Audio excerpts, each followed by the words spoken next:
Hi everyone, welcome back to the channel. So today with this video we are going to discuss about the GIM Goa Institute of Management. So it provides you the various courses, like it provides you the post-graduation diploma in management. It is the flagship program provided by the GIM Goa, which is a full-time program. It provides you the healthcare management, big data analytics, banking, insurance and financial service management, and international double degree in analytics management. If we consider the overall eligibility criteria for all the PGDM program provided by the GIM Goa, then you must have completed a bachelor's degree with minimum 50% of marks, and you must have appeared any of the entrance examination like XAT entrance examination, CAT entrance examination and GMAT entrance examination. And if we consider the eligibility criteria for the international double degree in analytics, then you must have completed a graduation with minimum 50% marks. Along with the graduation, you must have the work experience of minimum 30 months of full-time work experience is needed, and the preference is given for the 36 months of work experience or more than that. Then the candidates applying for the international double degree in analytics program need to submit a statement of purpose. The candidate must have appeared for at least one of the English proficiency exam mentioned over here. So if we consider the overall admission process for the GIM Goa, then after the online application, the shortlisting of the candidates is done. A particular group of candidates will be invited to selected cities for the achievers round, and all other candidates will be interviewed online for regular round.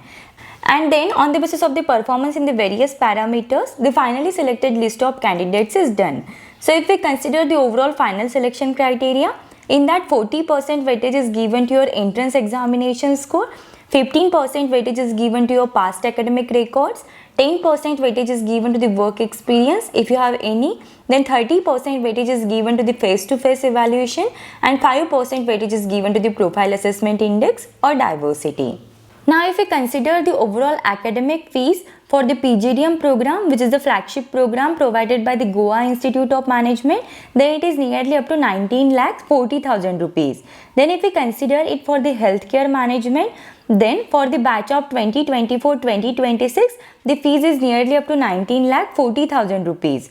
Then if we consider it for the big data analytics, it is same as that of 19,40,000 rupees. And if we consider it for the banking, insurance and financial services, so it is 19,40,000 rupees. If we consider it for the international double degree in analytics program, then the fees is nearly up to 14 lakhs rupees. Then GIM Goa maintains a diversity access and quality by providing scholarships for meritorious students. So it provides you the various scholarships, like for the PGDM program, it provides you the academic competence and excellence scholarship scheme. So with the help of this scholarship scheme, you will be able to earn rupees 5 lakhs rupees. Similarly with the other PGDM programs also. So this is all about the admission process for the Goa Institute of Management. Now if we consider the overall batch profile for the batch of 2022-2024, so overall there are 193 candidates. So out of 193 candidates, there are 70% candidates are the male candidates and 30% candidates are the female candidates.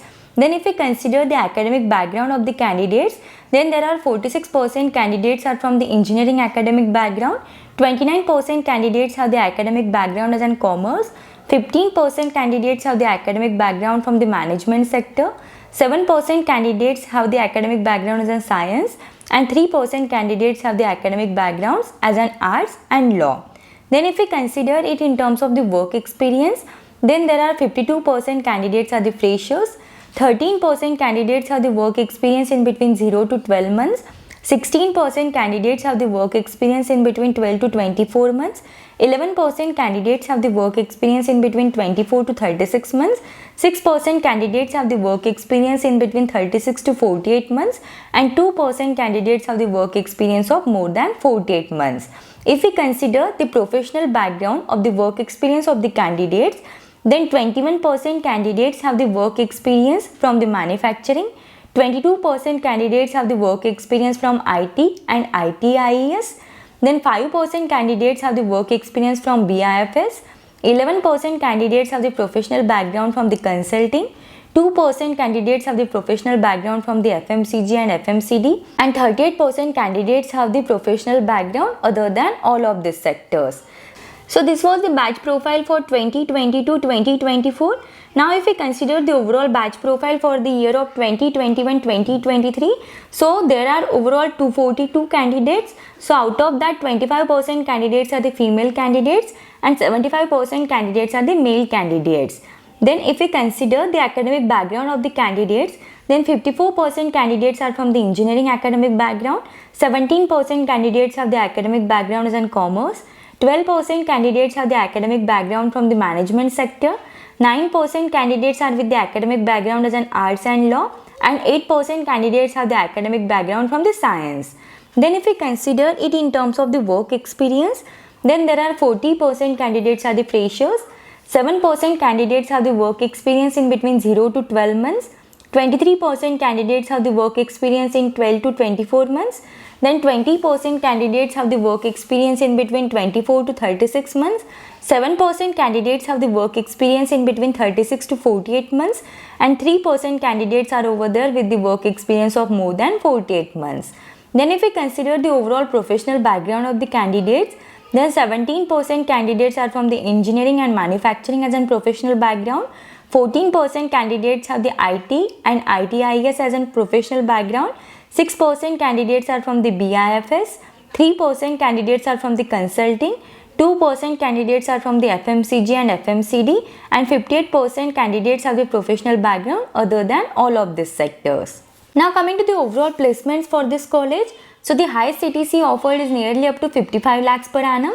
The average CTC offered is 14.87 lakhs per annum, and the median salary package offered with this college, it is nearly up to 14.7 lakhs per annum.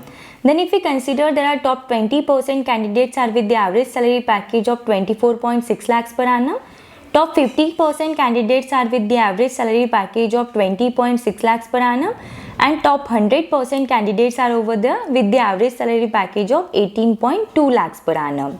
Then if we consider the overall placement domain wise, then for the marketing domain, the highest salary package offered is nearly up to 26.13 lakhs per annum, and the average salary package offered is nearly up to 14.72 lakhs per annum.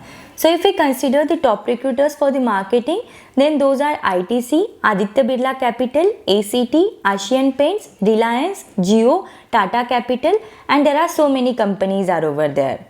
Then if we consider it for the finance domain, then the highest CTC offered is nearly up to 26 lakhs per annum, and the average CTC offered with this college, it is nearly up to 15 lakhs per annum. Then if we consider the top recruiters for the finance, then those are Barclays, Bain & Company, EY, JP Morgan, D Shaw, and there are so many companies are over there.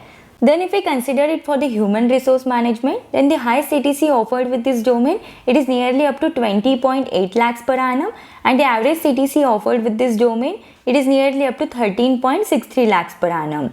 Then if we consider the top recruiters for the HR, then those are Vedanta, Capgemini, EY, Reliance, DXC Technology, and there are so many companies are over there.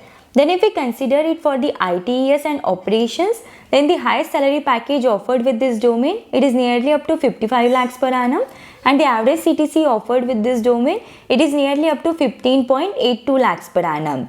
And if we consider the top recruiters for the ITES and operations, then those are Mahindra, Microsoft, Bain & Company, GEP, SCL, and there are so many companies are over there. Then if we consider the summer internship placements for the batch of 2023 for the GIM Goa, then the average stipend offered is nearly up to 83,000 rupees. The median stipend offered with this college, it is nearly up to 70,000. The highest stipend offered is nearly up to 3 lakhs. Then there are top 20% candidates are with the average stipend of 1.9 lakhs. Top 50% candidates are with the average stipend of 1.5 lakhs. And there are top 100% candidates are with the average stipend of 1.1 lakhs. Then if we consider the overall sectors of companies, then there were 47 companies are from the financial services, 30 companies are from the information technology, 23 companies were from the manufacturing, 9 companies were from the consulting, 9 companies were from the edutech, 6 companies were from the pharmaceutical sector, 5 companies were from the mining sector, 4 companies were from the automotive sector, Then 4 companies were from the insurance sector. Then 3 companies were from the advertising and services. 3 companies were from the retail. 3 companies were from the staffing and recruiting. 2 companies were from the food and beverages services. 2 companies were from the hospitals and healthcare. Then 2 companies were from the media and telecommunication, and 1 company is over there from the wholesale and building materials. Then if we consider the overall top recruiters for the summer internship placement, then those were Aditya Birla Capital, Tata, ACT, NPCL, Asian Paints, GEP, D-Shaw, Piramal, and there are so many companies are over there. Then if we consider the overall top recruiters for the GIM Goa, then those are Bain & Company, Accenture, Capgemini, Citibank, Reliance, Microsoft, Aditya Birla Capital, Asian Paints, EY, ICICI Bank, HSBC, HCL, Infosys, ITC, Tata Capital, Axis Bank, DXC Technology, Mahindra, and there are so many companies are over there. So this is all about the Goa Institute of Management. If you have any doubts, any queries in this, then you can just let me know in the comments. Thank you for watching the video. If you find the video helpful, then do like the video and subscribe the channel.